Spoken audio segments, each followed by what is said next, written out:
May the gods keep the wolves in the hills and the women in our beds. Hey! Is this heaven? No. It's Iowa. Well, hello, sexy monkeys. Welcome back to SkyGen Experience. I'm Ben. Instead of doing a movie review, I decided to do a commentary for this. And if you don't know what commentary is, you need the DVD at your house or a digital copy, because we're both going to play at the same time, because I cannot show you the movie. If I show you the movie, then my video gets copyright and I can't get nothing for it. But how it works is, you at home, if you have the DVD or the digital copy like on Vudu, they're both exactly 1 hour and 49 minutes long. I checked it because I have the digital copy, but I'm going to use the DVD for this one. How it works is, I'm going to say go, and we both hit play at the same time, and for the next hour and 49 minutes, I'm going to talk about the movie. I'm going to give you trivia stuff I love about this movie, because I fucking love this fucking movie. It's so underrated. Seriously, like, a lot of people shit on it, but there are a small cult gathering that just love this movie, and I've loved this movie from the start. And I got a million fucking reasons why I love this movie. Oh, I can't wait to dig into this. I am reading the book, because I will do an episode after this sometime about what's the difference between the book, the real life events, and the difference in the movie. And I'm going to tell you right now, there's not too much, because this movie, damn, they hit a home run on a lot of this shit, and I can't wait to dig into it. But the book, Colonel John Henry Patterson, is his memoirs, and there's actually some photos of the event, even the two tigers, wow, bad start, the two lions, yeah, dope as fuck. Highly recommend getting this book. Alright, sexy monkeys, let's get this started.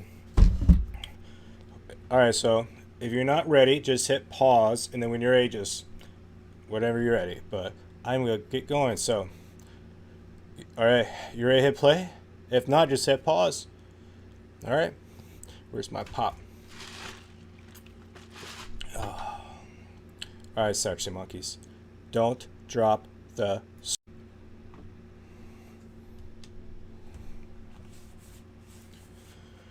Woo.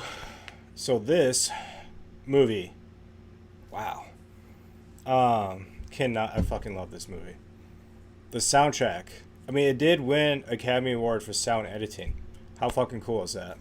But the fact that they actually filmed in Kenya in the Tsavo National Park, I got the actual, but that's so creepy, that sound. You see how that fucking just pulls you in, that creepy sound, dude? It reminds me of Halloween, 2018 Halloween Kills. The cinematography is fucking amazing in this. I love how the grass just. And I'm telling you, Val Kilmer, this is, in my opinion, his best performance ever. He was really good in Top Gun, but. So the narrative voice, who was his name? John Caney? John Caney, he does the narrative of this. You might remember him from Black Panther. The most famous. It's good. That's how the story was known. So the writer, William Goldman, he actually went to Africa in 1984, heard the story, and came back and pitched it to Paramount, and they gave him like the okay to write the screenplay, which he did, and boom, he delivered. And there was actually movies made before this. One was 1952 called Buena Devil, and 1959 Killers of the Kilimanjaro. I'm pretty sure there was one more too. But yeah, they were loosely inspired, but this was the really known one. This motherfucker, what's his name? Tom Wilkinson plays Robert Beaumont, the asshole. Yeah. You guys might remember from The Patriot. He's the general, Cornwallis, the bad guy to Mel Gibson, the one with the big fucking Great Danes. That's his mouth. Dude, it took me forever to figure that out. Seriously. Gotta make sure it's not too loud. Look at Val. Dude, he went through some shit for this movie. Like, just before this, he had a big-ass ugly divorce. And the movie before this just tanked. I have it written down somewhere. But yeah, so Val Kilmer just he wasn't looking too hot, but Val Kilmer himself absolutely loves Africa, and he even goes to Africa a few times before this. So you really see his love for Africa. It shows in the character because Val himself loves Africa. I hope I can see Africa someday. Stop killing the fucking animals. If you're listening and you're from Africa, you're killing those fucking animals, stop. Fucking assholes. I'm tired of seeing like giraffes and lions and elephants dead. Anyway, this movie really hit home on the history. There were a few things they did not get right, but it's like one big thing and the rest is very minor. They did a great fucking job at telling a good story. They actually went to fucking Kenya. That's what I was talking about. Where did they go? They were in the South. So they were in the Tsavo National Park in Kenya. You don't get many films actually going to the location, let alone fucking Africa. It reminds me of like The Godfather when he goes to Sicily. Skeleton Crew. The Songamaville Game Reservoir is in South Africa. How fucking cool is that? The fact that they actually went to fucking Kenya. And later you're going to see the warriors that Michael Douglas has. That's all in red. They were actually fucking warriors. Like real, true fucking Kenyan warriors. And I'll get more into it when it gets to that scene. But this dude's a fucking douche. He's like, I don't care about your fucking kid. So the last name, Beaumont. I looked it up to see like if that was a real Beaumont character. I really didn't get anywhere, but that name, you know, they have some money. I wonder if there's a connection. Here comes his sexy wife. So I guess this is her first film. What is her name? I love her voice. It's so sexy. Emily Mortimer. Mortimer? Yeah, I probably got that wrong. But yeah, this is her first fucking film. And I guess they too did another movie about a year after this. I like how they kept it simple. Short time in London. You know, like, get to fucking Africa. That's what this movie's about. They don't linger at all. They don't linger in London. Imagine if they had like 20, 30 minutes. It's like, dude, just get the fuck going. But they did a great job. They just went.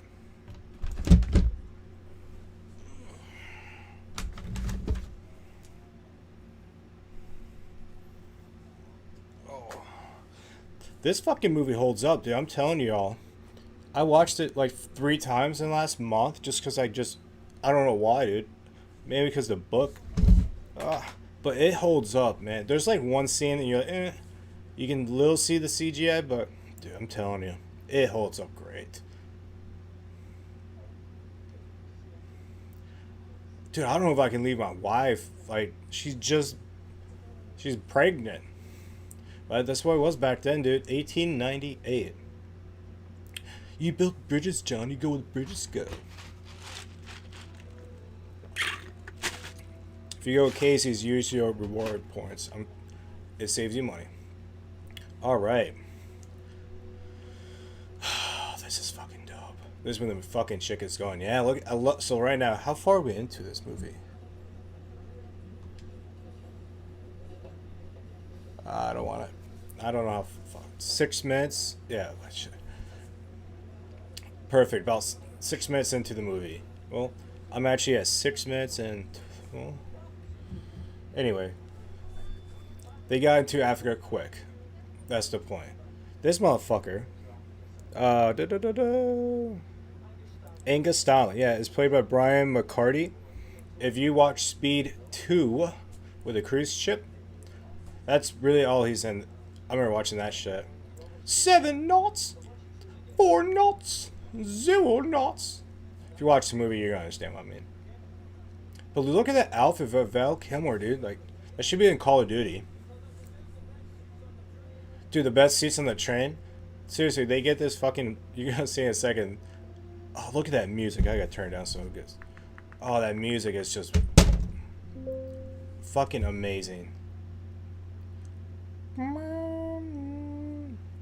Like, how cool is this? You cannot. You can only film this in Kenya, South Africa. Absolutely beautiful. Look at that. Why would you want to kill that shit, dude? Seriously, like, my ex-girlfriend, she loves giraffes. But dude, I would not be in the front of a fucking moving train, dude. No. Yeah, fuck no, dude. Hyenas. So you can really see Val Kilmer himself. He loves Africa. And he's using that for his character. I think it's brilliant. There's a new documentary that just came out with Val.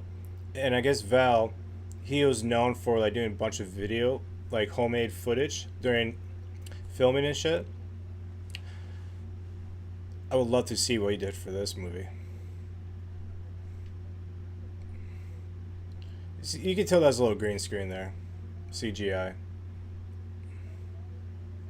See, look at it, dude. He's so fucking happy, dude. Look at that. He loves it, dude.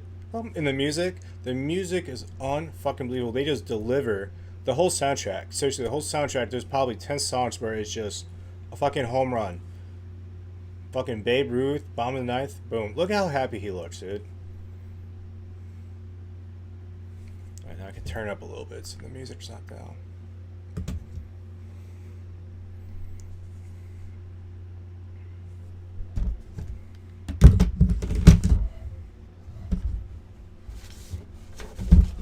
Dude, so at one point, Brian De Palma was supposed to be the director with Kevin Costner being Val Kilmer's character. Imagine what that movie... I could definitely see Kevin Costner 100% in this movie. I would love to see that. Imagine if Hollywood would, like, redo movies with different actors. That would be dope as fuck. Dude, how cool is that? So yeah, they're not that far from the actual site of the killings. So when we by not that far, like, I would say less than 100 miles. That's pretty fucking close. Still, if you think about it. That's like within a state. Yeah, this dude, right? Samuel. Yeah, he's in Black Panther, dude. He's so fucking great actor, dude. Great actor.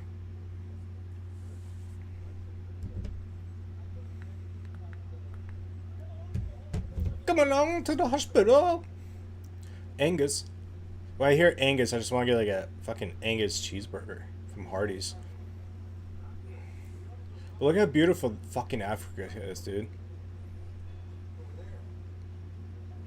So, a theory to why lions killed was, one, there was a big disease that happened back then. Like, listen to that music, so good. But I guess back then there's a disease that wiped out a bunch of animals, so their prey, their animals that they were preying on, there wasn't much of it. And they had this really, they both had like dental issues, which gave them so much pain. And for a long time, Salvo, the path where they're at, was a huge slave trade route where there would be so many dead bodies in shallow graves, and it was just easy to get at. So the lions just got used to the fucking taste. And you just mix that all together, it's just a fucking perfect storm for a nightmare. Because you gotta think about it, those lions got used to eating humans for years, so it was nothing new to them. And that's why their behaviors for this incident was so rare.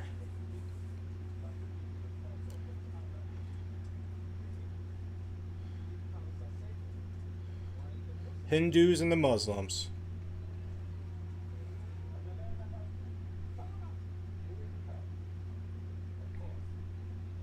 So Samuel, he's like the oh, this is a big word.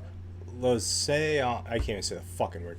He is the guy in between the Muslims and the Hindus and the whites, and he's the guy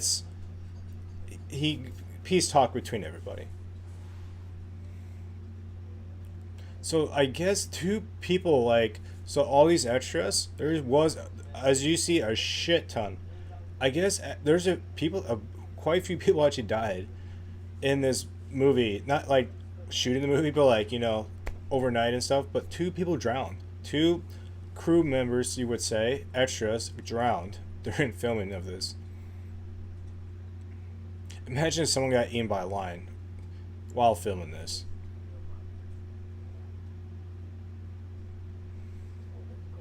But yeah, this movie got dogged on by... Oh, it's either you love it or hate it, seems like. What's the International Movie Database IMDb score? 6.8, that's not bad. That was actually higher than I thought. I thought that IMDb would be definitely a lot lower. And if you ask me, I give it fucking 8.5. That's probably what I'm gonna give it. I would give mine an 8. I absolutely... Alright, so David Hawthorne right here. Played by Bernard Hill. Y'all remember this guy from Titanic. He's the captain. He just has more of a beard on.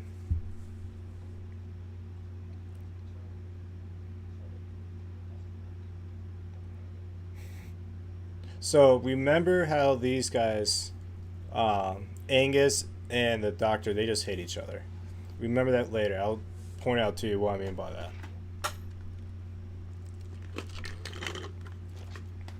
Sure got some alcohol.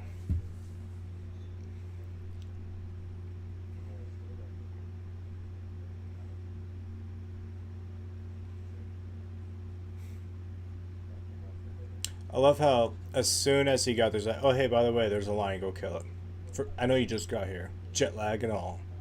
Look at Val though, he looks dope as fuck, dude. It sucks that he was such a chain smoker, dude, because that's what he has now. He has such a fucked up throws. I think he's a Shakeonomy, but because I watched Top Gun Maverick about a month ago, maybe less than a month ago, and he has a scene in it where, if I don't want to spoil it, anyway, it's not much spoiler. He talks in the sequel for Maverick, and his voice is tough. Tough to listen. What are you gonna do, Paul? He looks such like a badass, dude.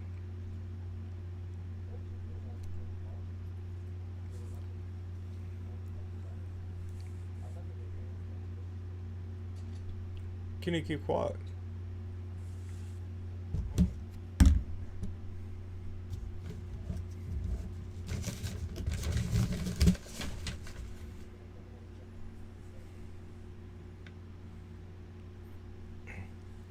So there's actually some famous actors that turned down the role for this. Two of them was Sean Connery and Anthony Hopkins. Imagine Anthony Hopkins in this fucking tree right here. Yeah, I don't know if I could see Anthony Hopkins in that tree. I could see Sean Connery in that tree. Sean Connery would be a badass in this. Oh wait, they were considered to play Remington. That's who they're... My bad. So Remington is the guy that's Michael Douglas. Imagine that being Sean Connery. Yeah, that would be dope as fuck if that was Sean Connery. That was Michael Douglas' character. Wow. Only if. Only if. So, I don't know if he actually did kill a lion the first day or not. I haven't got that far in my book. It's very possible he did. Oh. So the director of this movie, Stephen Hopkins, you guys might remember him from Predator 2 or Nightmare on Elm Street 5. And Lost in Space. So he actually... He's not that bad of a director, dude. He fucking nailed it with this, dude.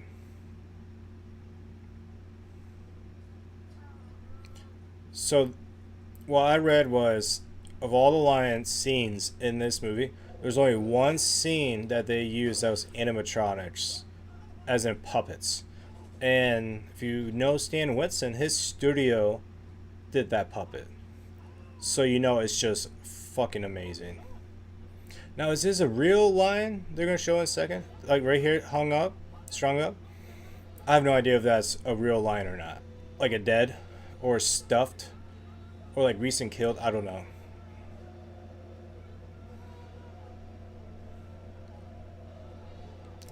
My God, you sorted out. Well, he's gonna get laid tonight. Oh, you Angus Dawn, you fell asleep, buddy, old chap. It's a good draw, dude. Imagine sleeping on that cot for the next year. I hope that fucker's comfortable, dude.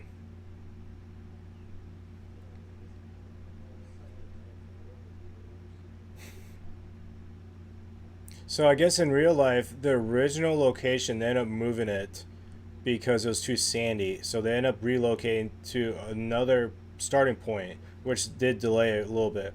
So this scene mimics Jaws. So remember in Jaws when Sheriff Brody looks to the sea? He does that, you know, turn and he's just staring at the sea. He does this just in a minute. I love this fucking scene. Because now this is really Act 2. This is when Act 2 gets going. So, because we all know who's what for characters. We're in set place. We know what everyone's job is. We know who's what in here. Now it's time to let's get going with the lines. That's what us crowd is for. Here, he's on turn right. Here, turn. Just like Chief Brody and Jaws looking at the ocean for the shark. He did it in the second one 100% for sure, and in the first one. Oh yeah, that music. Okay, so this character, Mahani, the difference I know between the movie and real life was, in the movie he's an adult, grown, strong man, but in the real life, he was actually he was a young Indian boy, and he was kind of like a gun barrier for Patterson. So that's a little different. I do know that. 7 weeks later. So a lot of people don't like this movie because they say the plot is just all over the place.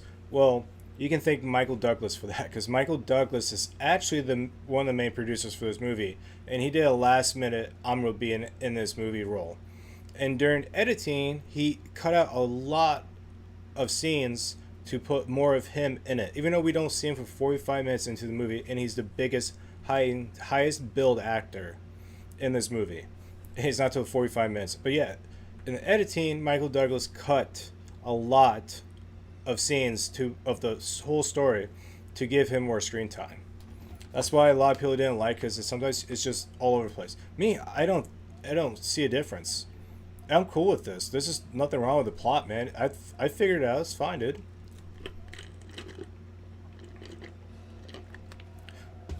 So yeah, I'm not dogging this cut at all. I think it was edit just fine, dude. Perfect. They should do a super cut, like a 3-hour, just whatever, dude. Put it all in there. Yeah. Yeah, I'm gonna die.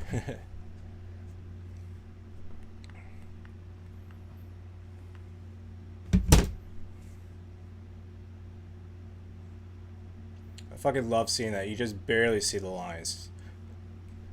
So yeah, they actually used 2 real tamed lions, and then they used a handful of other lions that was not tamed. And throughout the filming, sometimes they would get loose, which sent everyone, like crew members and actors, just hightailing, you know, oh fuck. I wonder where those claws are right now. They's gotta be in their family possession somewhere. Because after this, Patterson himself took the skulls and the skin home with them back home, and he took the skins and made them rugs, and eventually sold them for $5,000 to Chicago Field Museum, which where they're at now. That's why when you go there, they look a lot smaller than what they really are, because the skin was so bad being a rug, but they had to do what they had to do. And so that's why you see it in real life. You're like, they look small in Chicago, but in real life they're like 9 feet. I have the fucking dimensions somewhere. Literally, they're both like 9 fucking feet. It's ridiculous. This is crazy how this fucker. So the difference in the book and the movie is this guy's gonna get pulled out with his feet. In real life, he got pulled out by his neck, dude. It was fucked up. Fucked up. Downloads. Come on. Here we go. Ah, perfect. First one I got. So listen, I'll go over the dimensions in a second, but listen to the guys when they run out of the tent. They yell Simba, Simba, Simba. Because remember, Simba means lion in Africa, and some of the languages. Simba, Simba. This is how this happened, man. This is how this shit happens. They would literally grab you, pull you away, and there's nothing you can do about it. So you're sitting there and you're listening to your friends get eaten alive beyond the bonfire light. So it's in the darkness. There's nothing about it. You can just hear them just getting eaten alive, man. Just night after night, dude. Just ugh. Dude, that would just such a primal feel of getting eaten alive. Ugh. But yeah, the first man eater, the ghost, 9 feet 8 inches. Oh my god. And 3 feet by 9 inches. And the second one, the darkness, is 9 feet 6 inches, 3 feet 11 inches. Dude, they're almost both 10 feet long, dude. Well, at least 9.5 feet. That's fucking ridiculous, dude. Wow. I didn't realize how big they were. And almost 4 feet. Like, you know, they're on their paws just walking around. Oh, that's crazy, dude. I did not realize that.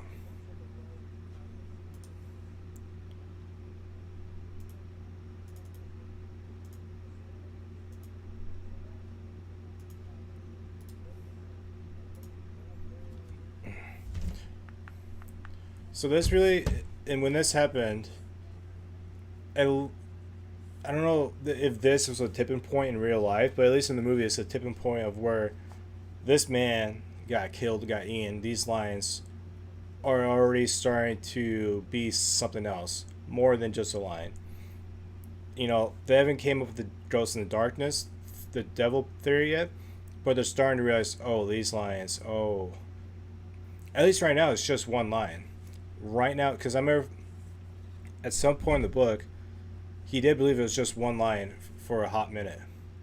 So they got that right in the movie.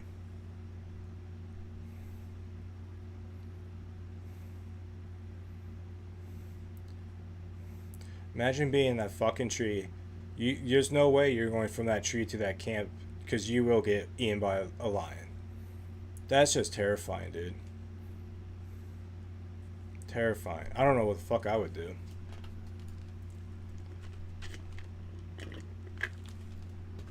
I would not be sleeping on the ground, I know that much. I think I would be in a tree with just a shit ton of spikes facing down. Yeah, dude, I would not be in a tree. I would not be falling asleep.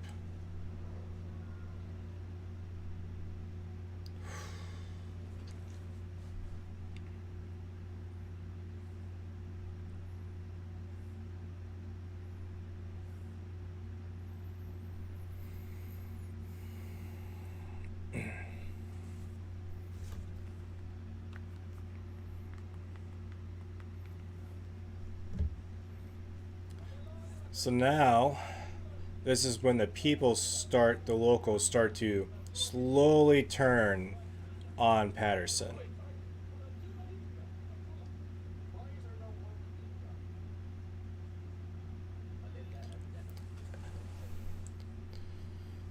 Well, that was a poker face.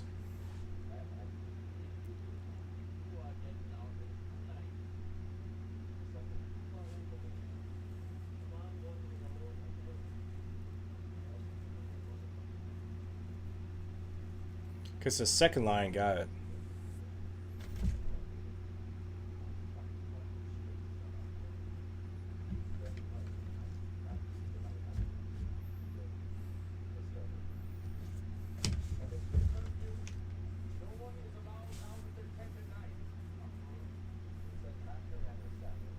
I hope I could find this on DVD.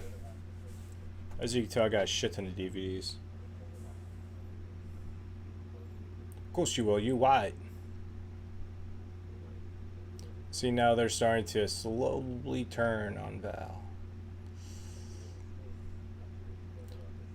Look at Val. He's such a he's killing as an actor, dude. He's doing such a great job.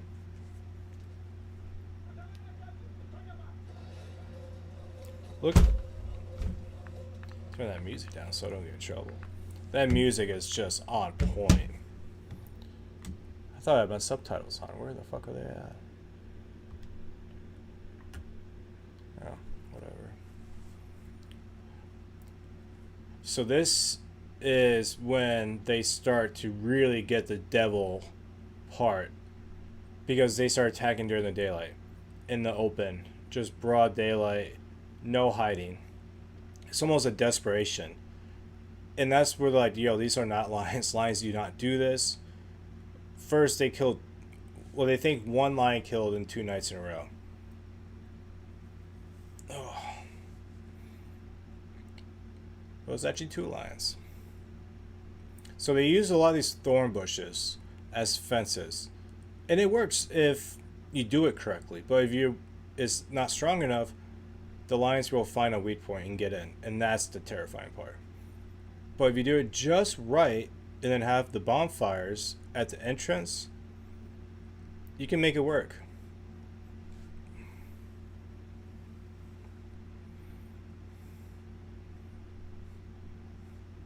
I wonder what they're drinking, because I want some. Some whiskey. Engastalen. I guess the music drops, so I can turn up a little bit.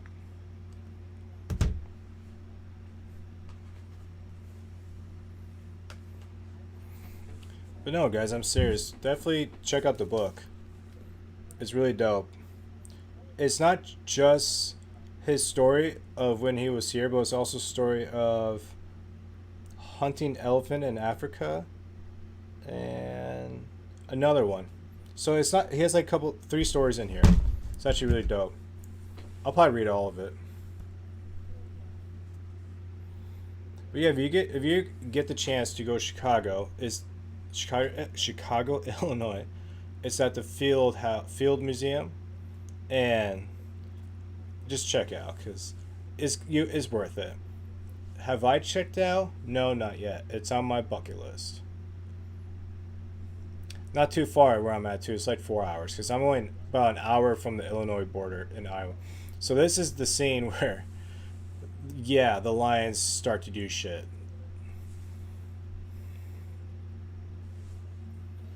The music just sets. So you see how the lions have all that Simba fur, the main hairs.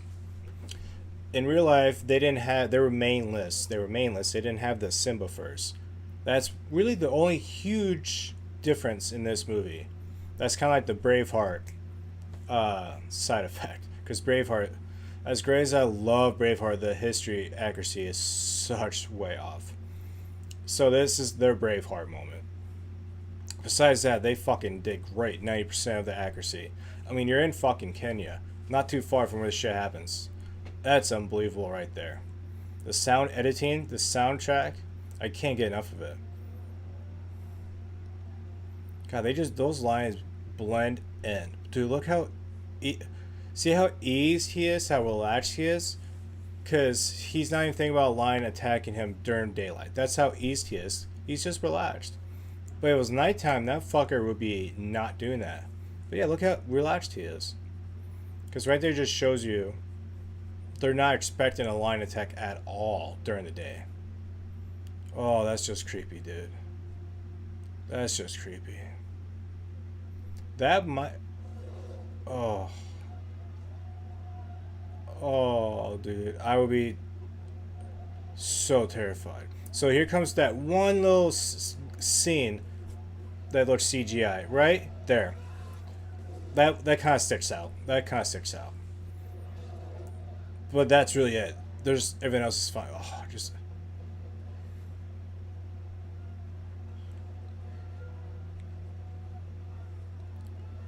I give you credit, Angus. You're fucking running toward that danger, dude. I love Angus, dude. But he gets fucked up. And he does die in real life. They got that right.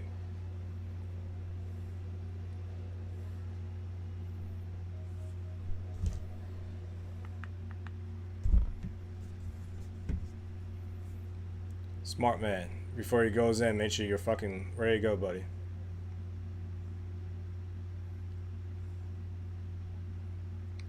Fucking look at Kilmer. He looks such a badass.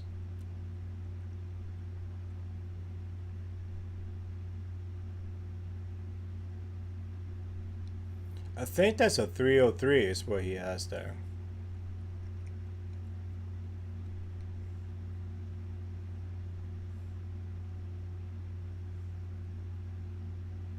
Yeah, this is the moment of, it's kind of light plastic moment of, there's two of them, or the screen killer of reveal. There's two of them.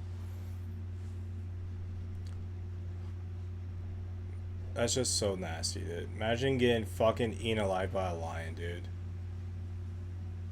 Would you rather get eaten alive by a lion or shark? I don't fucking know, dude.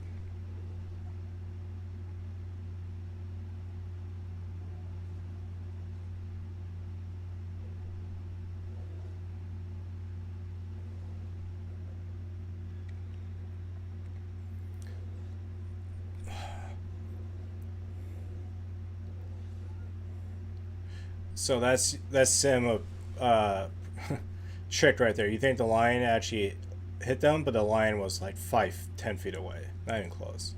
It's just the angle. Oh, now you shoot. You always gotta send one down. But dude, Angus gets fucked up. So now there's two of them in his daylight. And yeah, I just straighten my back out. Oh. You guys like my props, I guess? I got a bunch of DVDs, VHS over here. And these are all like the Walt Disney VHS. I got a few videos. Shut the fuck up. I got a few videos of me finding VHS tapes in Goodwill's, Half Price Books. Yeah. So this really, I think, because I know in real life they actually had a mass migrant peace out where they were like, see ya.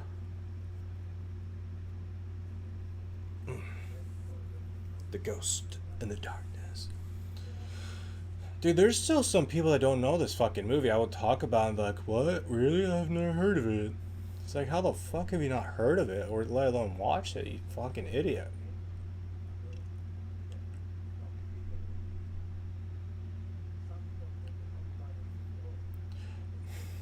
You got, man, he was doing such great, and then now two fucking lines out of nowhere just fucking his shit up, dude.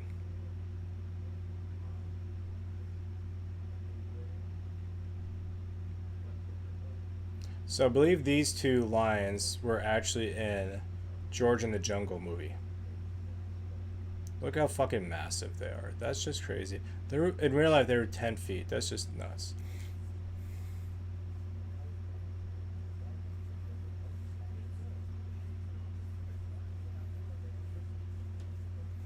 Dude, I would piece the fuck out. They're probably making 2 cents a day, dude. And they get fed fucking bread and rice. You really want that over a fucking lion death? So the theory is the lion killed anywhere from 50 to 150, maybe 200. Most likely 50 to 100, maybe a little bit more, just very realistically, but it could possibly get higher. But I don't know what the official count is.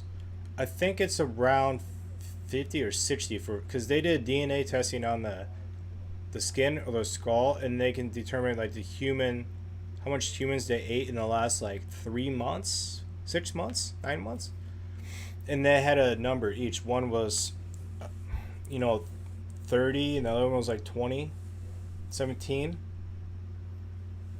It's fucking crazy, man.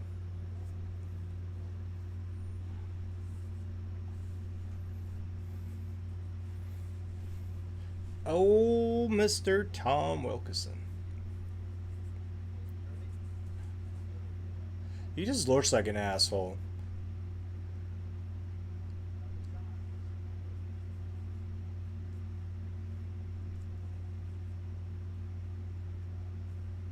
You got lucky with that one.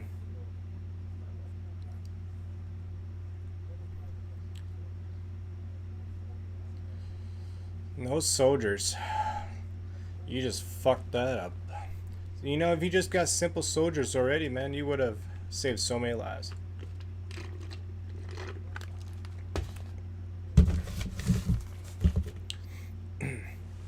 So in real life, there was actually a time where someone was sleeping in a railroad train, and the lion came through the window, got the person, and dragged them out. That really happened in real life. And they actually kept that railroad car, and it's in a museum, but it's in Nairobi, which is in Africa, I believe.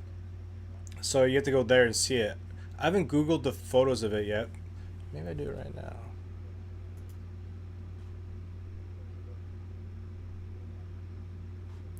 Fuck it. But yeah, you can actually go there and see that shit, and that'd be dope. But they actually used it in the movie Out of Africa in 1985 with Meryl Streep. If you remember when Meryl Streep met Robert Redford for the first time in that movie, that scene, that is the actual railroad that a lion actually jumped through the window, grabbed the person, and dragged them through the window and killed them. Pretty fucked up.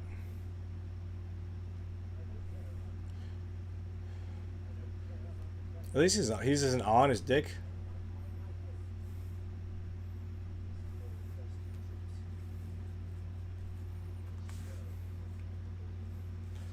Well, motherfucker, help him out with something.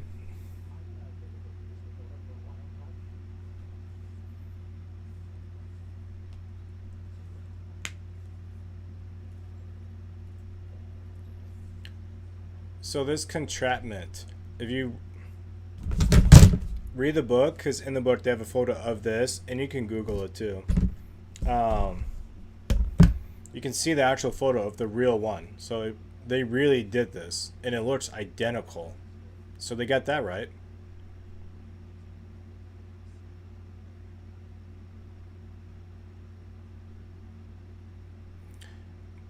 It's a good fucking idea. I love the idea, actually.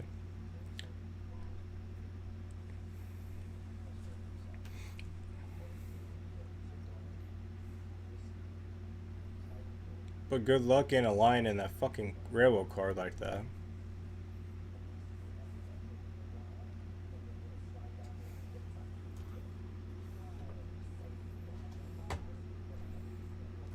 So this movie came out in 1996. I was 6 years old. I remember this we had it on VHS with the masking tape on it. Ghost in the Darkness. Clear as day, I remember having that. God, I remember. I wish I kept all those fucking VHS tapes. God. Oh, if I can go back in time, because all of these, I've been just starting collecting these maybe four or 5 months ago. To be honest, this is a new collection I've been starting. Absolutely love it.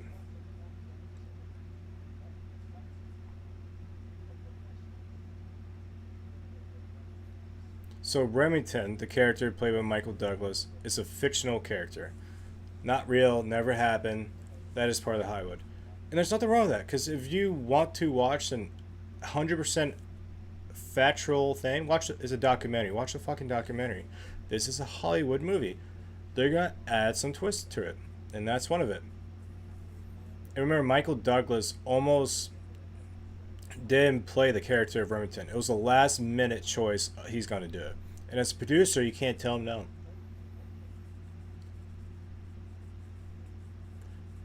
And with Val Kilmer being such a huge love for Africa in this script, this story, is what led to the money being produced for this. And I believe it was around $55 million was the production budget.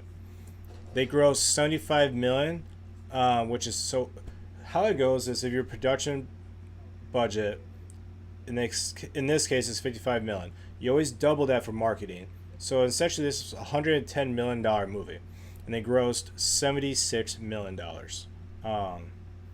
So they took a hit, but they probably made their money on DVDs. I really think they did, in VHS.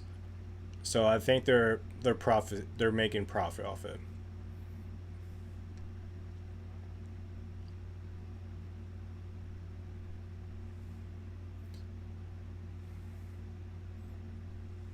Okay, so in real life, there was actually 10 of them, and they were non-Indian shooters because these are 3 Indian shooters.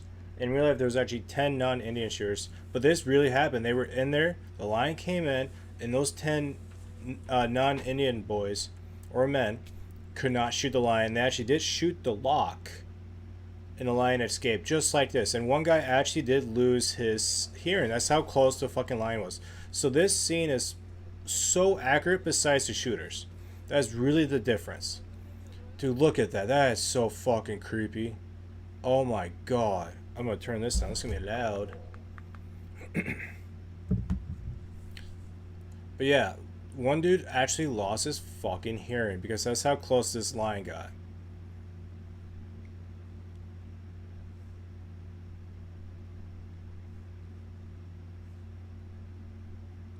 I would be so terrified. I would be so fucking terrified. Oh my god, yeah. So this is kind of like Jaws and the Shark Tank.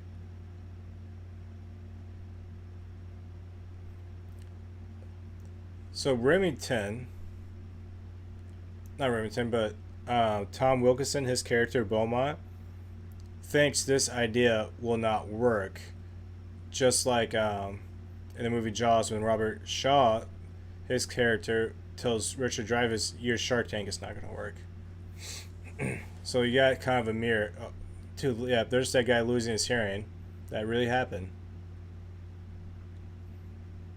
Fucking Simba.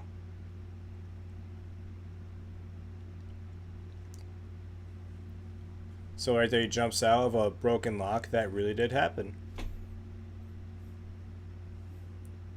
Yeah, I'd be pretty upset too.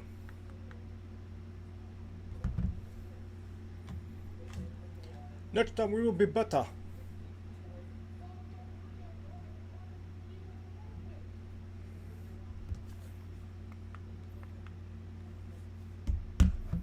Imagine if you actually got that motherfucker trapped in there.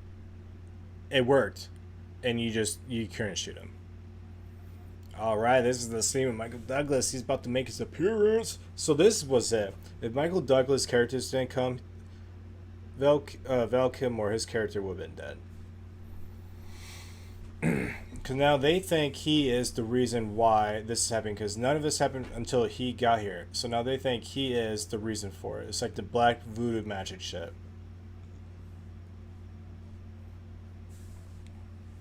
I love the guns that Michael Douglas has. This, you're going to see in a second. It's like a double pistol shooter. Like shotgun fucking ammo. It's dope. Right. Come on. Where you at? Right. There he is. Look at that fucking... That's something Jack Sparrow, Captain Jack Sparrow would have. Look at that, dude. It's dope. Yeah, I backed the fuck up, buddy. That's not... Is that double barrel? I can't tell. Or is that just powder in the bottom? It looks like a double barrel handgun. Yeah, I don't fucking know. Looks dope as fuck. But yeah, there's Michael Douglas, baby. 45 minutes into... Well, a little over 45 minutes.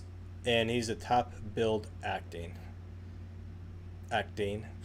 top billed actor. So this guy with the red towel over his head, Abdullah, he's really set for acting. I mean, he's in a bunch of like other movies, but like nothing major. So this is about it. That I don't recognize him in anything else. I went through his list on IMDb and nothing really popped up, man, that I thought of. We all know Michael Douglas, so I'm not even gonna get into his fucking history. He's so fucking obvious. His father, Kirk Douglas from Spartacus. I am Spartacus. But look how cool, like, Kenya. Dude, it's just beautiful. I guess they said on a really good, clear day, you can see the tips, the white caps of Mount Kilimanjaro. That is, it'll be dope as fuck. Yeah, so these warriors, what's their name? Maasai warriors. These are actual Maasai warriors from Kenya.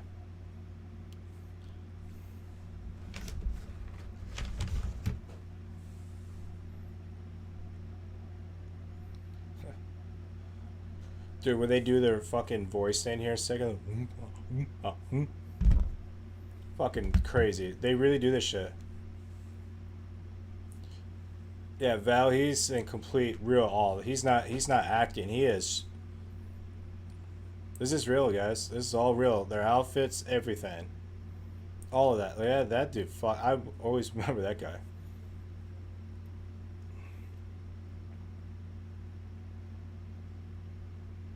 So, Remington, the fictional character, is supposed to be like the top hunter of all hunters that ever fucking lived. He's the Michael Jordan of hunters. So it's just an honor to be in his presence. And that's why Patterson is just stunned right now. And he's stunned because Samuel knew him. But doesn't Val look good?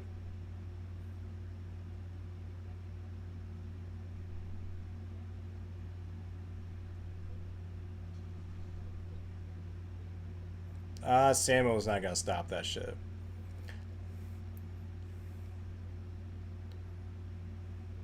$40. I can't. 40 dead. Holy shit! And that's just a again start.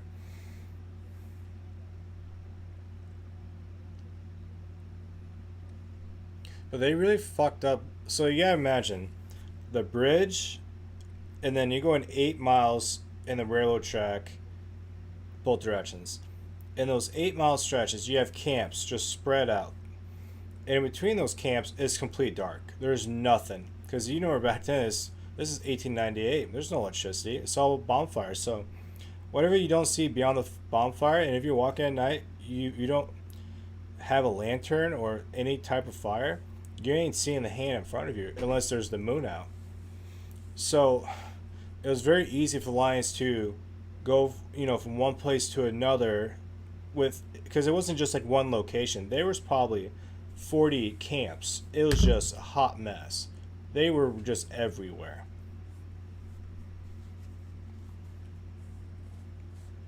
So like in this movie, they make it sound like they just attacked like the bridge area, but in real life, it was spread out tremendously more.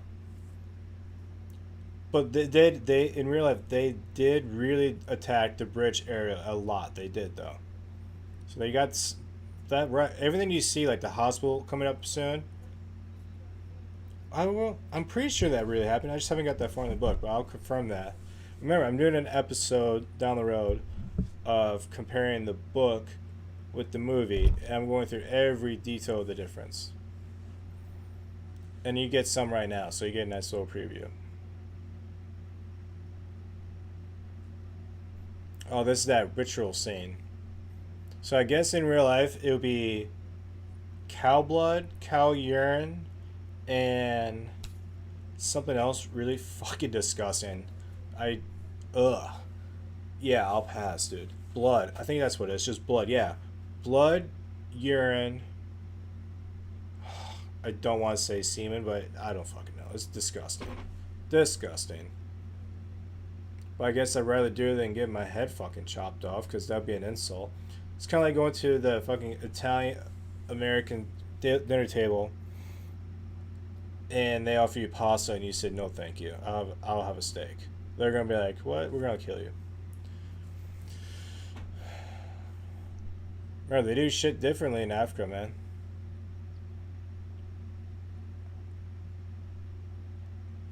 Wish I had some snacks. Oh, right when I looked down, I saw a snack.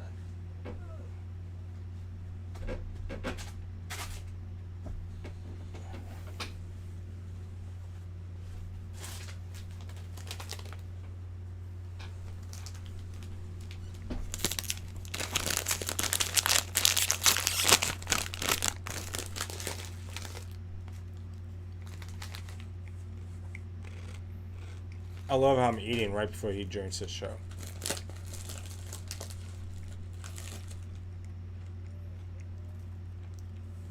Got the fucking munchies right now.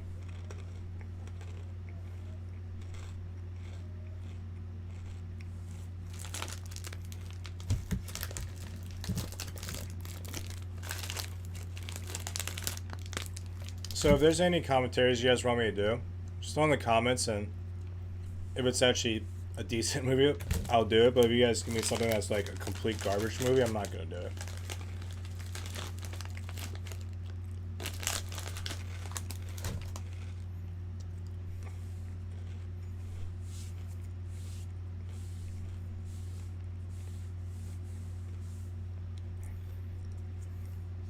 I love the sound of this shit. Their dancing music.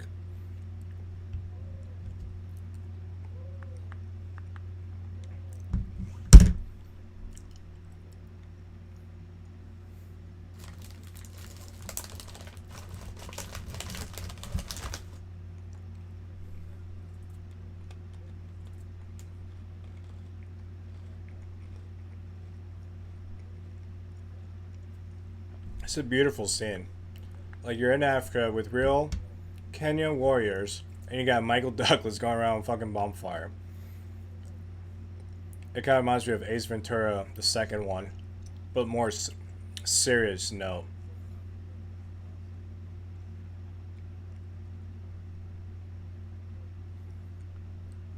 So he has good intentions, giving him the bigger rifle.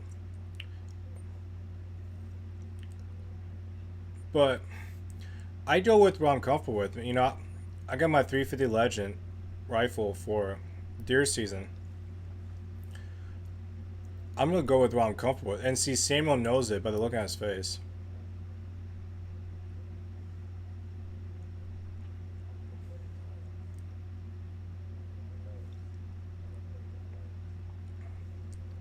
We're all afraid of lions, brother. Terrified of them. And I live in Iowa.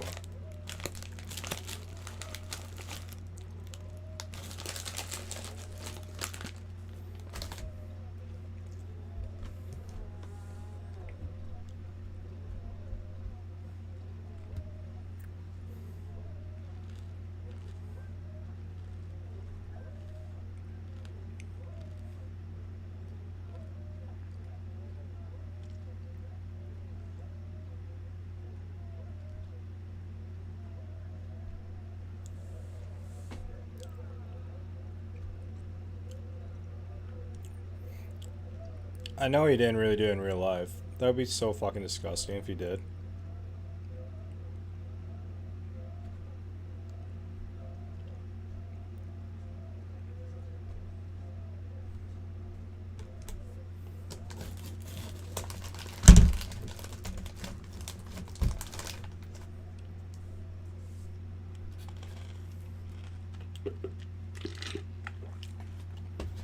Damn it.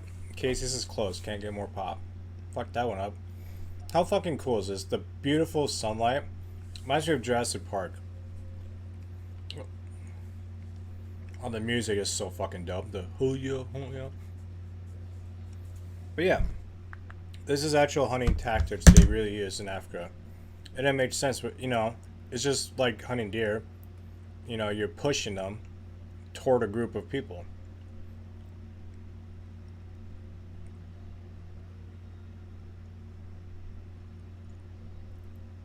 Brave motherfuckers, though. What a camera angle, dude. You look at that. That's dope. You fuck. I didn't realize how crazy the way they are. That was cool. Look at that fucking hair. Now that's fucking Simba.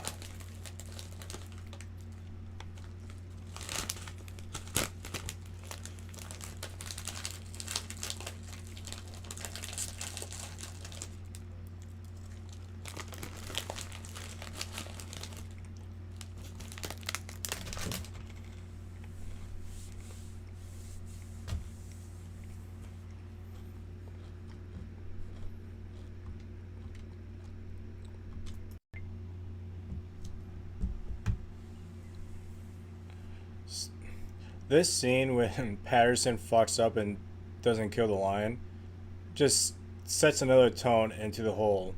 These lions are definitely the devil. At least from the African's point of view. Because they are just lions. But they were definitely abnormal lions.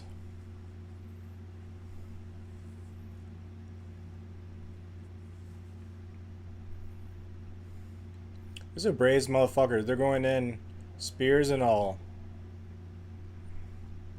Even going in with a shotgun or a rifle, I'd be terrified as fuck, dude.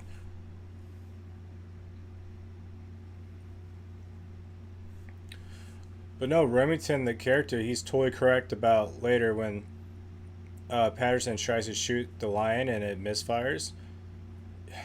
Never go to battle with a weapon never fired before. You're asking for trouble, man. You need to know that rifle like it's your fucking left hand, dude.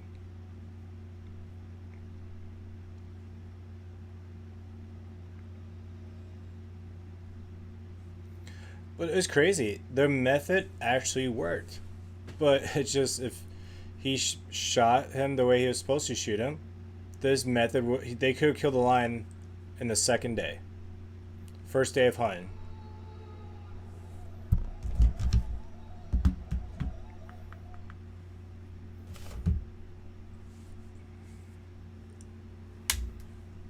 So the method works.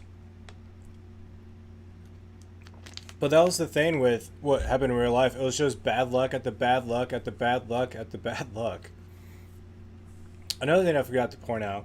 So the area is called Savo, the location. And if you're wondering what that means in Africa, that region, the area around Savo was known as, what was it? Place of Slaughter. That's the name of, that's what Savo means in Africa, the place of slaughter. It was from that civil war back and forth, slave trade, and a lot of deaths. And this included. So it's known for a lot of people to die. Imagine going there for a filming location video. There are some cool YouTube videos of people there. It is cool. And I need to watch a lot of them. Because I think I've only seen one for a few minutes. There's even one of the cave. Yeah, I'll get into that when they talk about the cave down the road. So I totally understand the concept of getting a new rifle. Like, it's bigger. You know, you're going big around, more or less, but...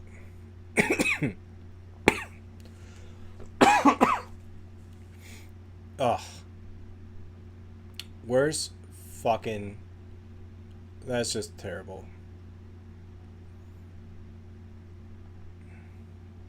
A little CGI there. Maybe not, actually.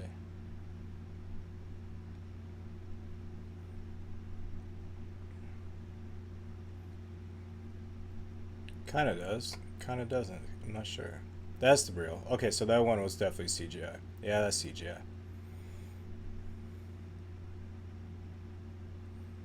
Yeah, CGI.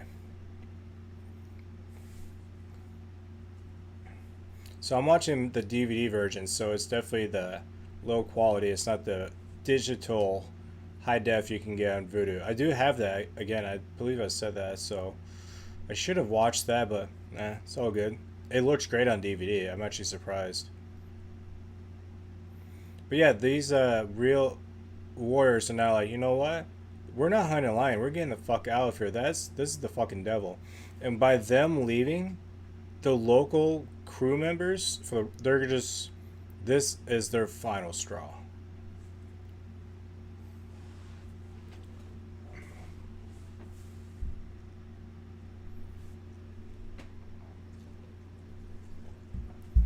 I just made a batch of ramen noodles. Gotta let it cool down.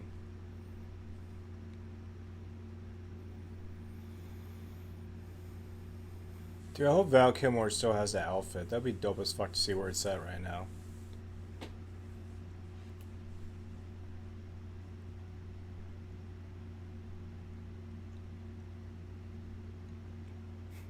The war's like, we're getting the fuck out of here, man. These lions are gonna kill us.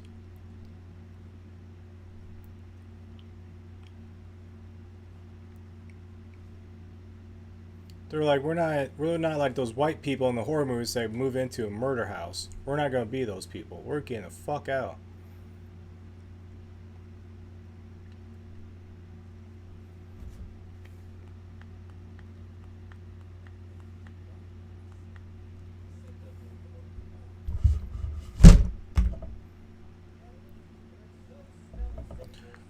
Oh yeah, I forgot. This comes first before they all hightail out the whole hospital scene.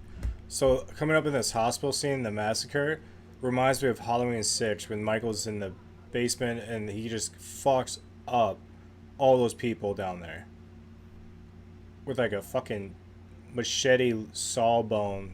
Oh, I remember. Yeah, then they piece the fuck out.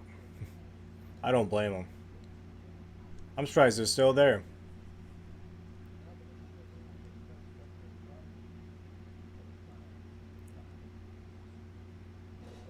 Oh, turn that down some music.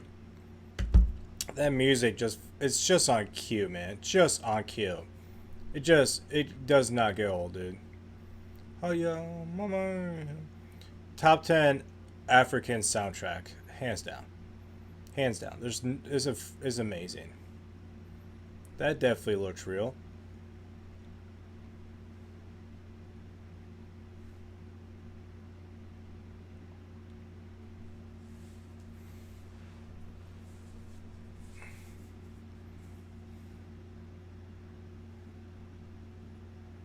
Imagine you did this setup where you think you're gonna outwit the lions, but they just, nope, they're one step ahead of you.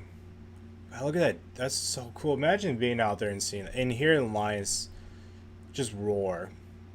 I would love to like live nearby a zoo where I can just hear the interesting animal sounds at night. Just it was so cool. But hopefully someday I go to Africa. That would be so fucking cool. Love to.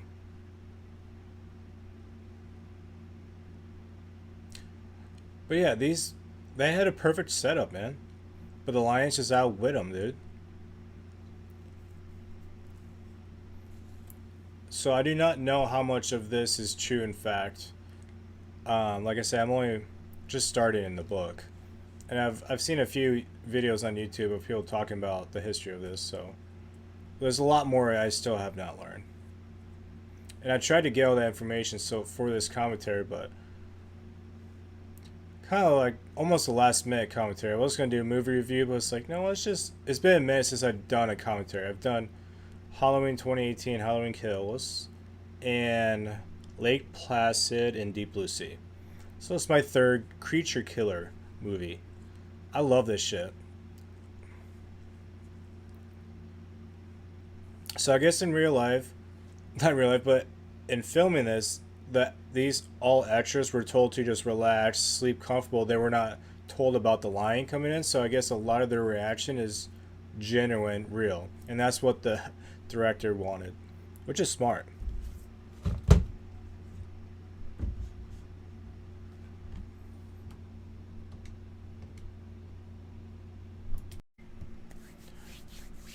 I forgot the lions. Their names were Bongo and Caesar. Caesar. Yeah, I cannot pronounce that fucking name. Look how proud he is. Yeah, I would too. It's kind of like Steph Curry coming up with a jump shot, and Michael Jordan's like, nice jump shot.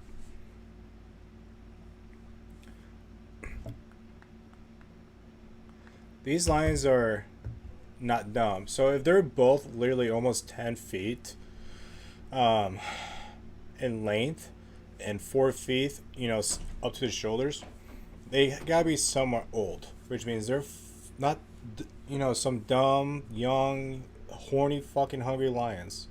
They're smart. They know what's up.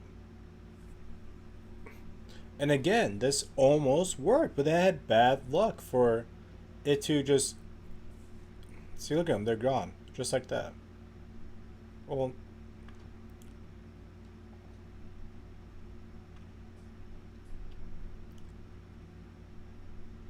What a hunt, though.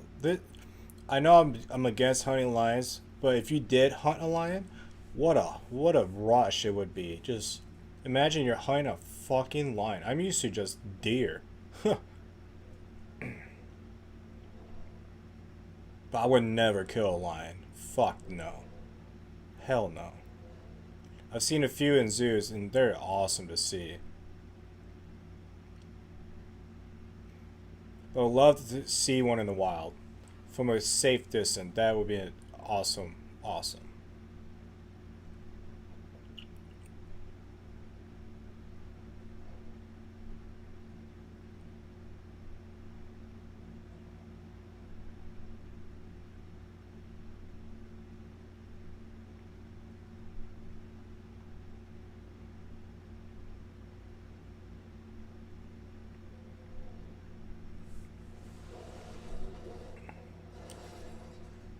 So the line, they're underneath, they're on top, I still can't believe this really fucking happened. Imagine this, just, you're like, Patterson, like, dude, I came here to build a fucking bridge, and now you're hunting lions.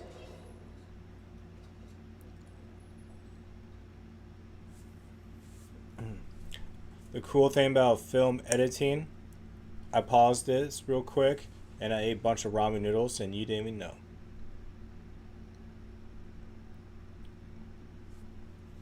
And if you're wondering, it was chicken and beef mixed together over the stove. Fucking classic go-to munchie. And it was only 50 cents. I remember ramen noodles were 5 cents. Fuck. But yeah, this is the scene where all these extras were told to sleep, relax. They were not told about the lions, so a lot of them, they're genuine scared. Yeah, that shit. Yeah, that's them actually freaking out. Yeah. But yeah, this whole scene, I remember this scene more than anything growing up. It was just like, oh my god. Complete fucking massacre. But yeah, this reminds me of Halloween 6 and the new Texas Chainsaw Massacre that came out this year on Netflix, when he goes on the school bus and just fucks them up. It's just like, well, that was an obvious puppet. But it looks good. Stan Winston, his studio did great. Look at that music. I better turn that down.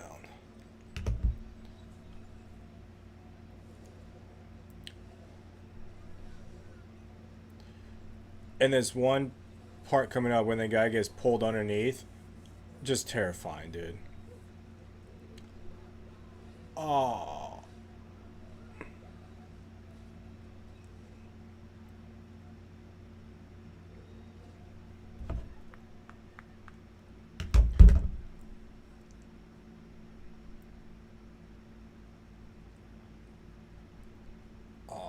Right here. This is just terrifying. I always remember that part.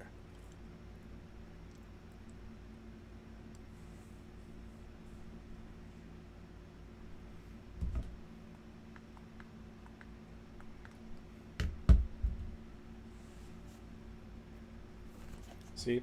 Still got my ramen.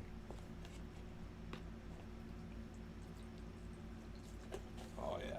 I'm gonna smash that real quick.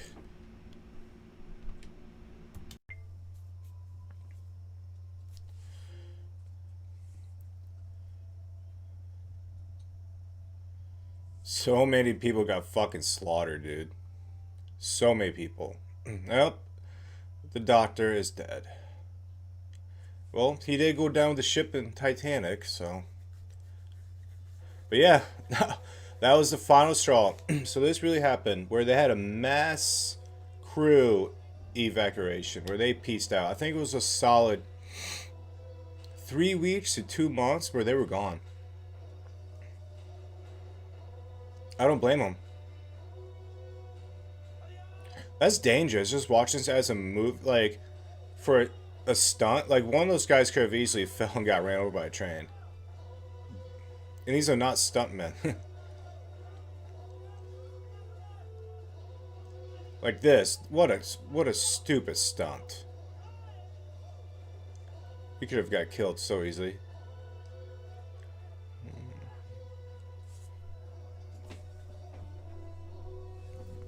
Gotta turn that down. Shit, man. I hope I don't get copyright with that music.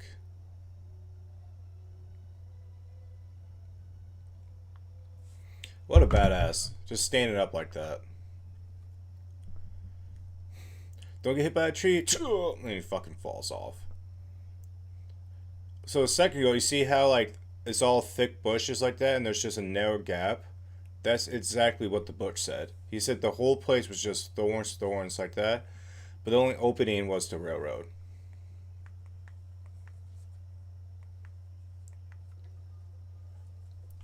Still, that music is fucking amazing. Oh yeah, oh yeah, oh yeah.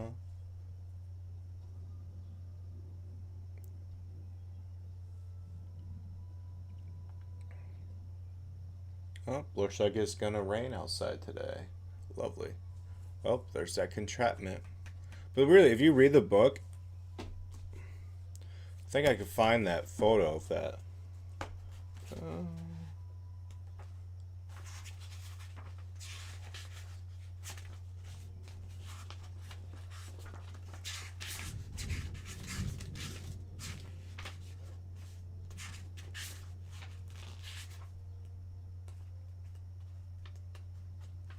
ah, it's gonna take a hot minute to find it.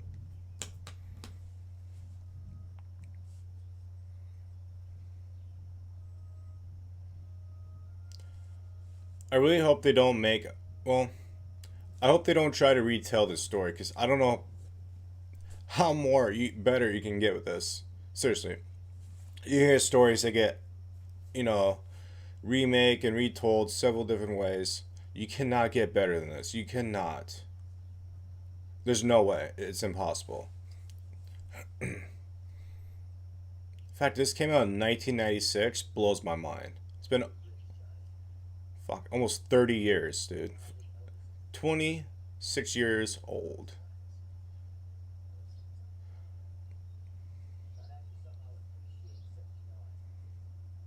So here in a second, they're gonna take off to go look for the cave.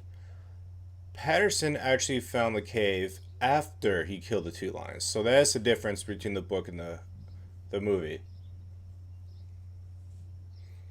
And he definitely didn't do it with Remington since he was totally fake. But yeah, he actually found the cave. And he said he described it as like just bones everywhere. And a lot of people didn't believe him because they couldn't find the cave till like literally 10, 15 years ago. They found the cave. Of course, they didn't find no really the bones they were looking for. It's been 100 years, and I guess there was a huge flood at one point, and that just probably washed it out. But it could be the wrong cave too. But they say they found the cave, which that's fucking amazing. I need to look more. There's photos and even something on YouTube, I believe, a video of it. I need to check that out. It's on my to watch list.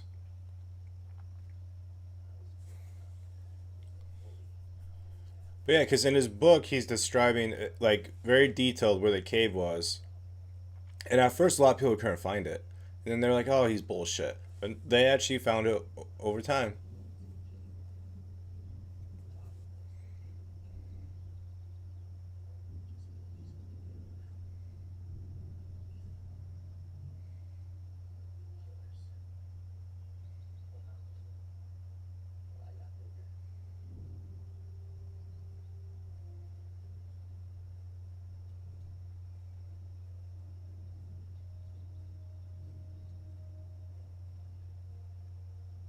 Look at that fucking scenery. And that waterfall back there. Beautiful. I just actually now realized that. How did I miss that before? That was amazing. Imagine the DP on this is just loving it.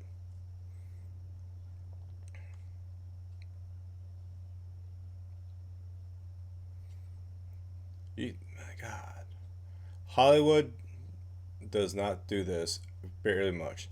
Hollywood, they tend to stay close home due to money, but they actually delivered. They went to Kenya.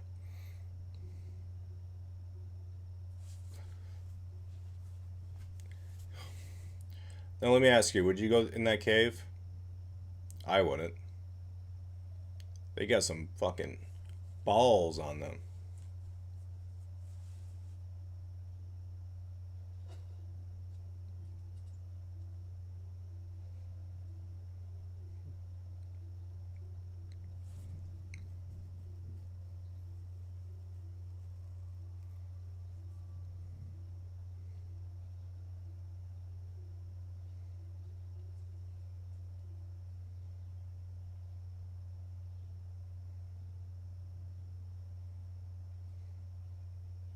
Can't believe they go in a fucking cave to try to kill 2 lions.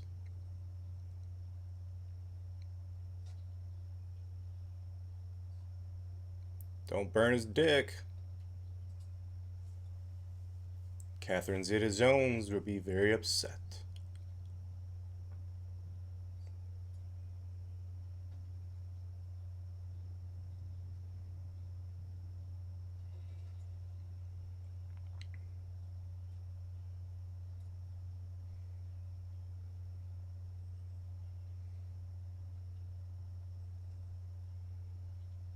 So is this true? Do lions actually have dens like this? I never really thought about that. You would... I don't see why not, though. But how the fuck can they see in the dark? That's the only thing I got. Oh, that's what I'm curious about.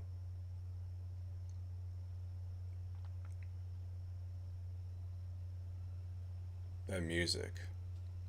So creepy and eerie.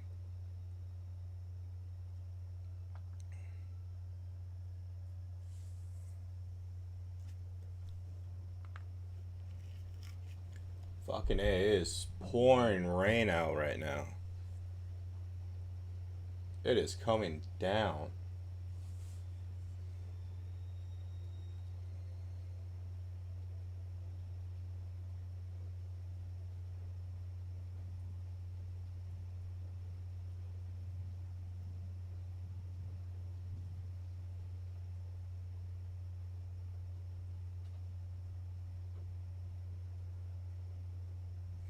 So in the book or in real life, I guess there was supposedly around this many bought. Maybe not this much, but he said it was a lot.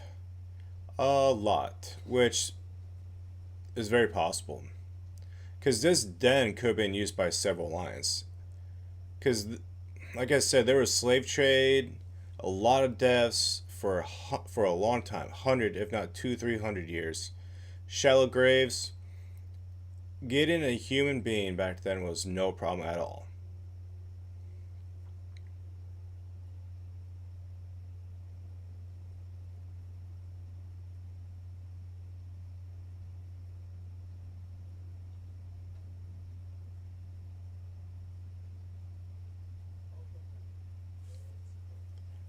They're pissed because their food's gone. They're like, where the fuck our food go?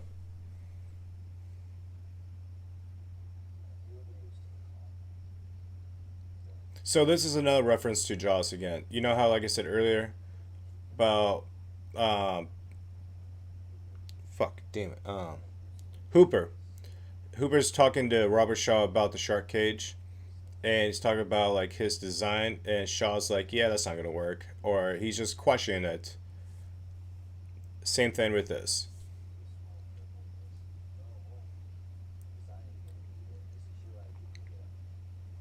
If you think about in Jaws, you have 3 men hunting a creature. Here's your 3 men: Val Kilmer, Michael Douglas, and Samuel. Right there. There's your 3 characters, just like in Jaws, hunting creature. A lot of movies mirror Jaws because Jaws is just absolutely perfect. Perfect.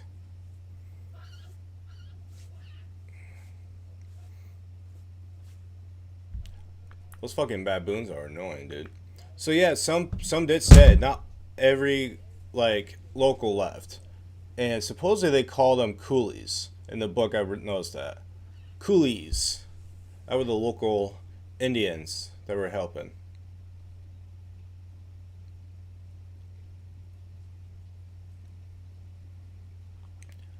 But no, this is real contraption. I wonder if that's in the book.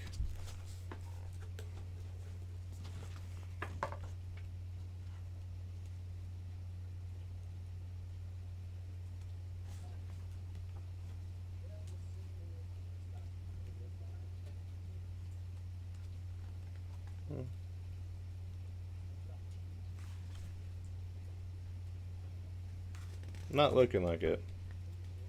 Oh well. Dude, it is fucking raining. I wasn't gonna go get a pop at the gas station, but I don't know about that now. Motherfucking raining. Man, I can't find many photos in this book.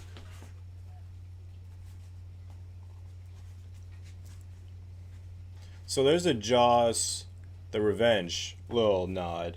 How they think the shark is after, you know, Lorraine. Sharks don't take things personal, Hooper. Look at this. Look at this. He's just chilling up there. How cool is that? Yeah, he's smiling. He's loving it, dude. Look at that. He's just loving it. Val Kilmer's loving it. So is he? I can't. Is he high in a tree? He has to be high in a tree. Oh, he's definitely high in a tree. Smart man. Smart man. That's what I'd be. I'd be in a fucking tree, seriously. Because, yeah, lions can fucking climb trees and all, but from the point of a lion climbing the tree to get to you, you're gonna see that lion, so you're gonna... You have plenty of time to shoot that fucking lion. I love this fog and the blue light. Halloween 4 is one of my favorite, absolutely favorite horror movies, especially in the Halloween franchise.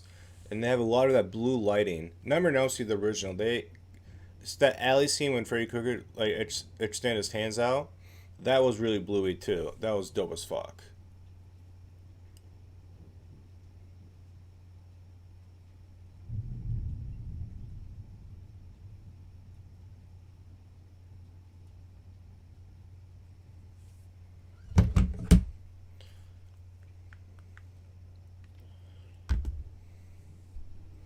So the first line they killed,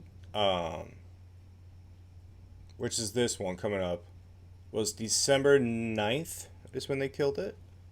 And then the second one was December 28th, 29th? The end of December. So in December of 1898, the beginning of the month and end of the month is when they killed both lions. So it wasn't much, it was only like 3 weeks apart. Baboon's like, let me get the fuck out of here, bro. There's a fucking lion, bro. Let me out of here, bro. Come on, bro. Come on, come on, come on. Come on, bro. Imagine looking and you just see a lion just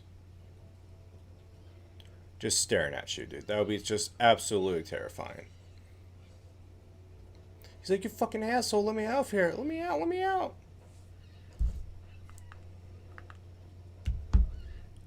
Oh. He's like, you motherfucker.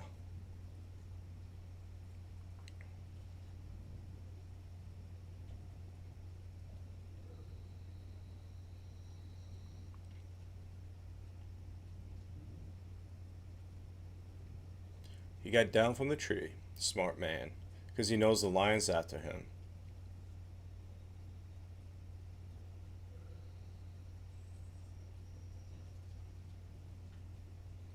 So one of the critics, those two guys that did the movie critics like in the 80s and 90s, one of them is like Segman and Frog. Segman and Silicon. I don't fucking remember the name.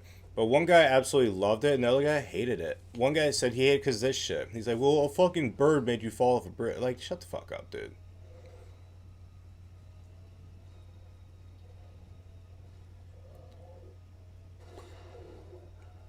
So I've not got far in the book where he talks about killing lions in detail, so I don't know how much truth there is between this and the second killing. But this is another Jaws reference coming up. So when Hooper was in the shark cage, he was the shark went one way, and then he disappeared. So Hooper thought he was over there, but then the shark came from behind the tank, and that's where he hit the tank, which made him drop the knife. This is another reference right here, because you think the lion is one way, but he comes from atop. But the moment coming up here after they kill the lion is so cool, with the music and the way they like look at each other. Val Kilmer and Michael Douglas. I love that blue. I think it's supposed to represent the moonlight. It has to.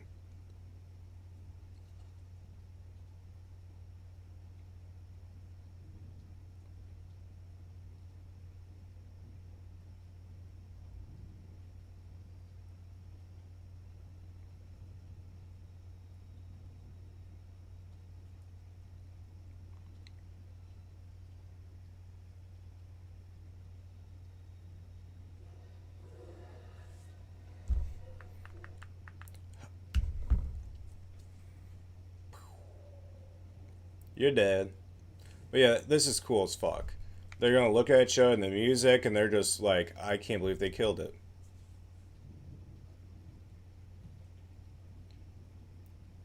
Look at that, like, oh my god, we did it. And now they're getting drunk as fuck. I would too, man. I would be getting so shit faced.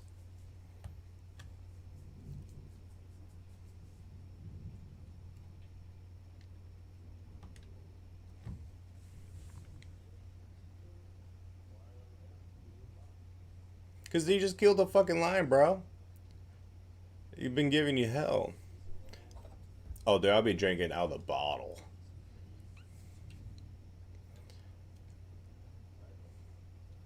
I'm not much of a champagne guy. I don't know why. I've tried several times, but it just did not go down right. Well, the last time I had champagne, I didn't know at the time, but I was starting out having pneumonia. So that's probably why I was just like, oh. Because I ended up going to the hospital like 2 days later. But in this case, if I was them, I'd be drinking anything, dude. Besides that fucking cow blood shit.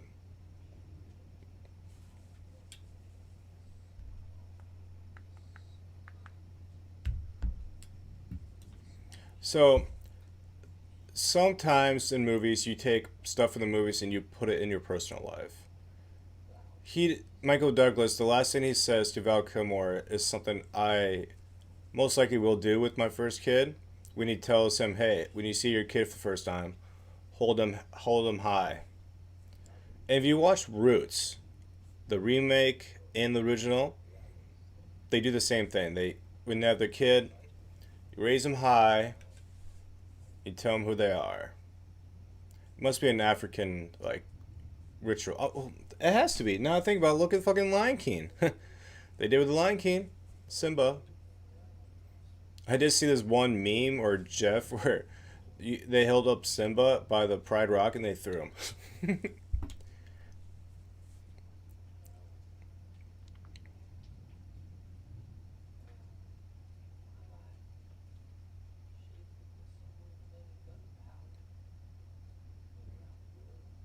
Fuck, dude. If you killed that lion, you better eat that heart, dude. Eat that heart.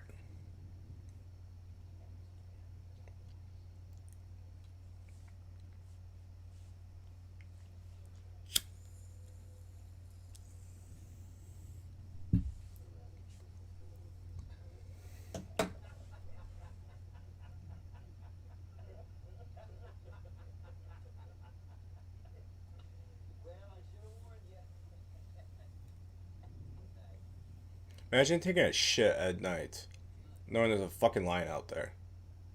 Right here, listen to him. When you meet your son.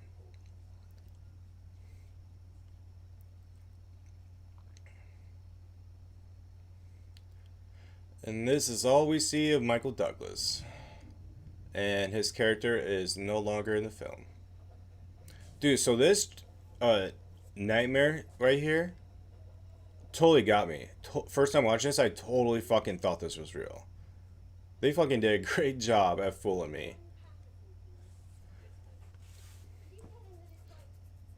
I don't know if I would ever bring a newborn child to Africa. Just saying, with all the stuff that could go wrong with a newborn baby, I'll be a little protective. But yeah, again, it's Africa, and you haven't seen your husband in damn near a year. I might make an exception and fuck it.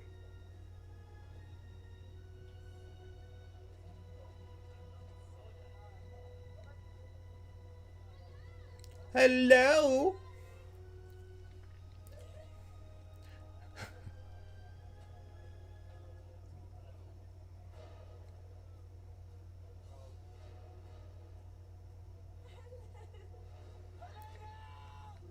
Seriously, when I first watched this, I was like, no, no, no, no, no, no, no. Totally thought this was real. But when you hear her screams, that's actually Michael Douglas, his character, Remington. That's his scream of getting attacked by the lion in the middle of the night.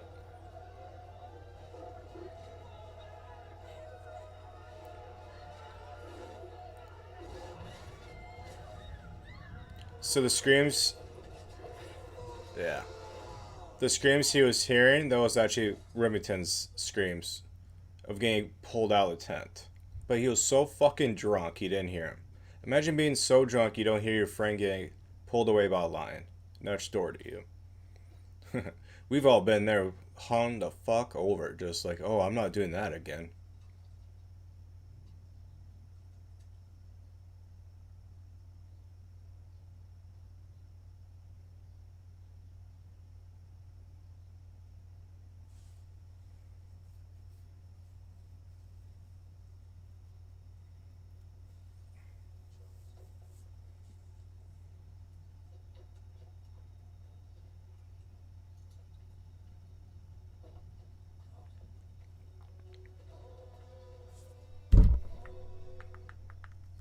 That fucking music, bro.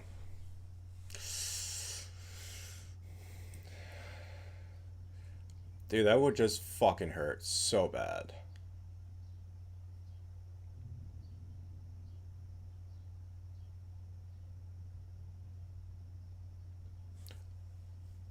Look at that background scenery. It's just amazing.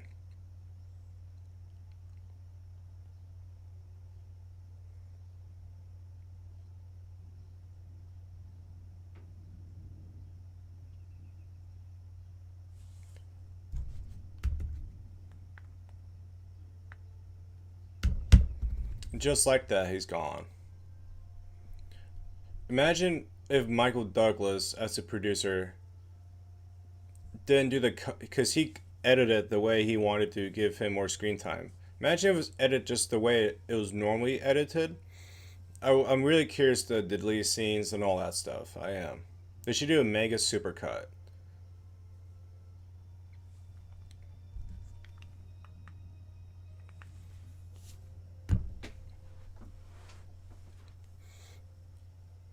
Well, score's even now, 1-1.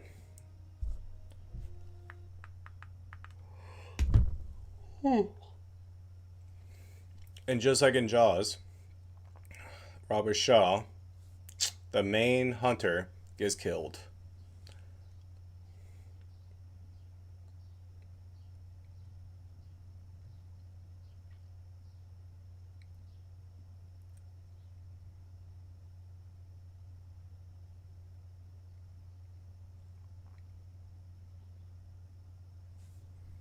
That's crazy. They actually set that shit on fire.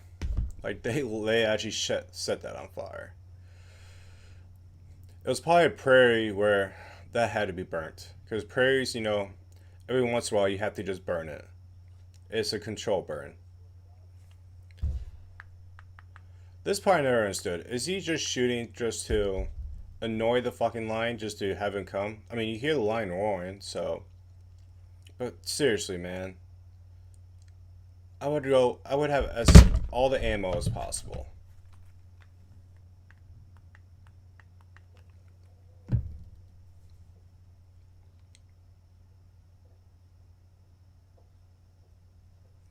But I was really surprised how quick they killed the second lion. Like, I figured it'd be a little more time in between, and that's probably where the cuts came from. Because in the movie, they made it seem like they killed the lion the next day. But like I said, in real life, it was like 3 weeks.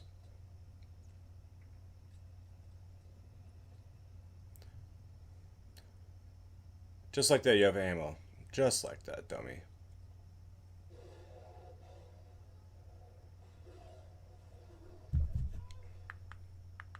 I would not get down. Fuck that.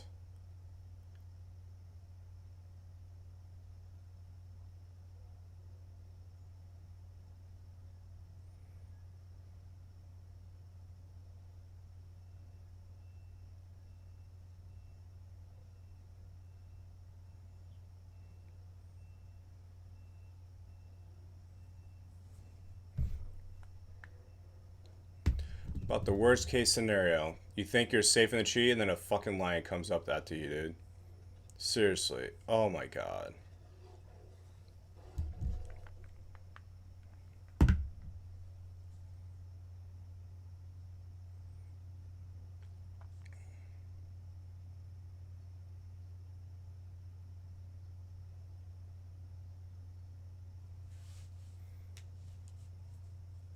John.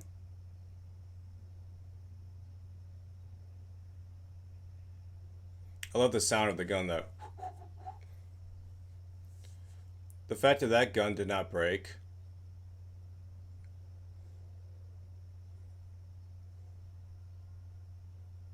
I will jump out of a tree any fucking day compared to get killed by a lion.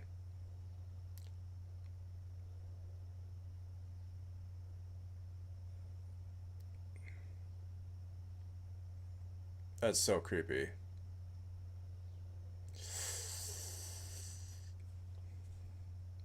And that's done it, baby. The second lion dead.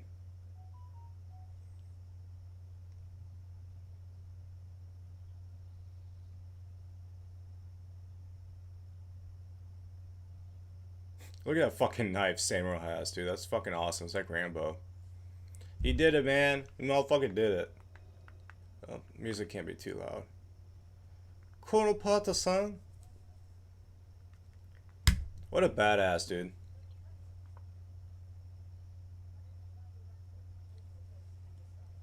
So I did read in the book that Angus Starling was actually, I think, there was a character in the book that was real life that was a captain. So when Patterson first gets to Southwell, there's actually a captain there. And he actually gets killed by one of the lions. So that might be the Angus Starling inspiration.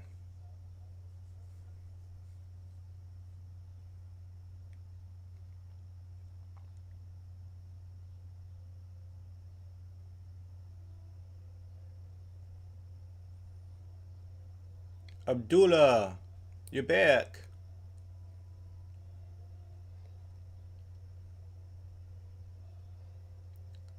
Sakamaleo? Sakamaleo? Yeah, Sakamaleo. I don't know how you say that shit.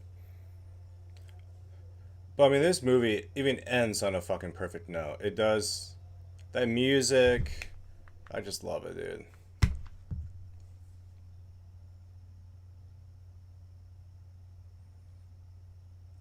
Imagine walking out there and just not knowing where the lions are and just getting fucking eaten.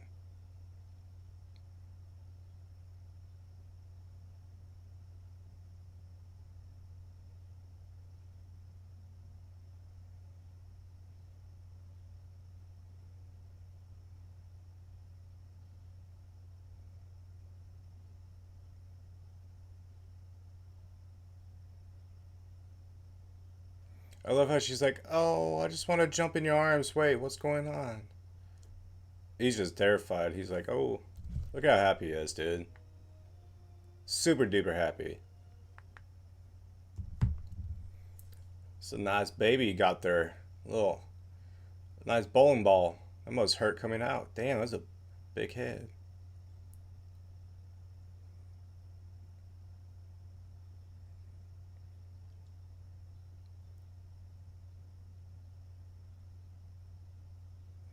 Baby's like, get your dirty hands off me, boy. But yeah, when he raises the baby up right here, yeah, I'm so gonna do that. Hell yeah, how cool is that? I fucking love this movie. I really do. And if you're still listening to me, that means you watched the whole thing with me, which means you do like this movie. He did finish the bridge.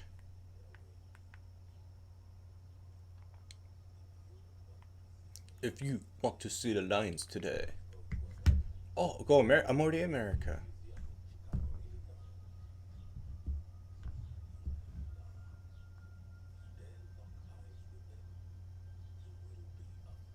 Ah, wow.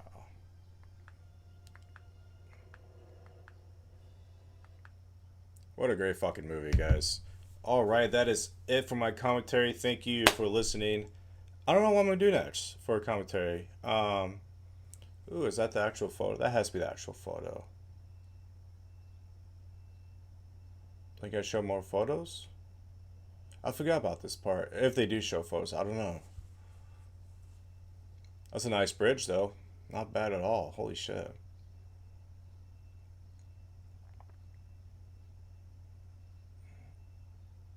Looks like they're just showing the one photo.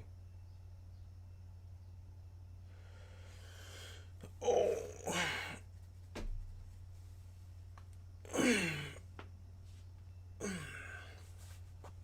And I guess that's it. Alright, Sex Monkeys. I don't know which movie I'm gonna do next. I think I'm gonna do another Halloween or Friday 13 movie. I'm not sure yet though. There's a million. There's a million movies I'm gonna be doing, so I don't know yet. But it'll be probably another week or so when I do another commentary. So, alright, Sex Monkeys. I'll see you later.